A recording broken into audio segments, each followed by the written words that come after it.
Hey there, everybody. It is Jeff from Achievement Hunter, and today we are going to be taking a look at Prototype. We're going to get 3 achievements, probably the first 3 achievements you're going to get in the game. That's kind of a introduction to the game, and then from there we are going to get all the collectibles and all the web of intrigues and all that nonsense. But first, let's get through these.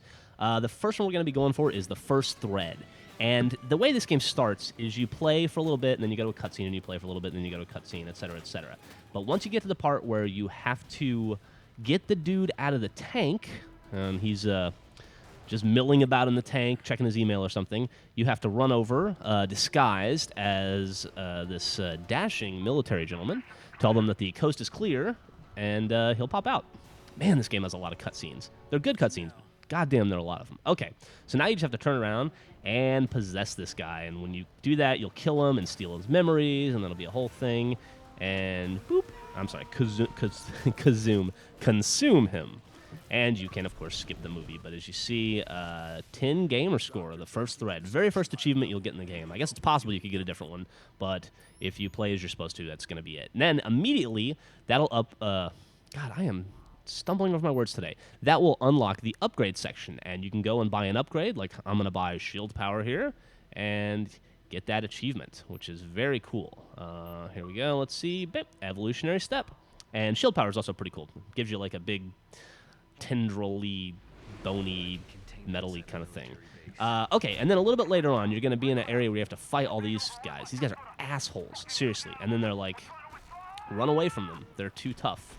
So, in a second here, you will see me do just that. I got to hop up over this thing.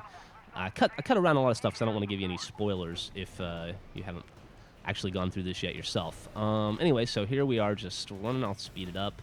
This guy, Alex, is actually pretty comical and super speed there. Okay, and then you're going to drop that into this room with a bunch of nondescript military dudes. I think it's been a while since I did this, but I think we're trying to steal something maybe or set somebody free. I don't know. I probably shouldn't talk about it anyway because I don't want to spoil it for you.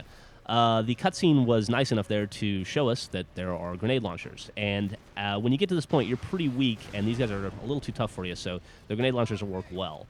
You're going to kill a few of them, and then it's going to say, hey, dude, we're just going to keep coming. And they just are, it's like an endless barrage of these guys. Oh, that guy was unlucky. I meant to shoot the monster, and I shot him instead. One nice thing about this part here is that the soldiers will not really attack you. They'll just be far too interested in these dudes. But as you can see, I killed that guy, and more are just going to drop from the ceiling. And eventually it's going to tell you to... Oh, by the way, after you possess your first dude there, you get the claw power, which is pretty fucking awesome. But anyway, after you do that, and after you kill enough of these guys, it's going to tell you to blow up the fuel tanks. I think there's 5 or 6 of them. I am cutting ahead a little bit because you don't need to see me kick a few fuel tanks. You just need to see me kick the last one. So I'll get these 2 real quick. So you can see I got... I'm going to hop up on top here and doink, doop. Get that guy in the face first. That was awesome. Now I'm down to 1. And magically, when you... Whew, I think I knocked the shit out of me. Magically, when you bust the last fuel tank, if I ever get to it here... There we go. And then after I consume this guy, we'll get our cutscene. And I guess these monsters hate fuel. They're like environmentalists. They only care about green energy. They're green energy monsters. And so... Popping the fuel tanks made shit fall from the ceiling. And anyway, they're all dead, and that's cool. And let's see here. It's going to take the whole building down, as a matter of fact. Seems like maybe putting those fuel tanks in the center of that building was a bad idea.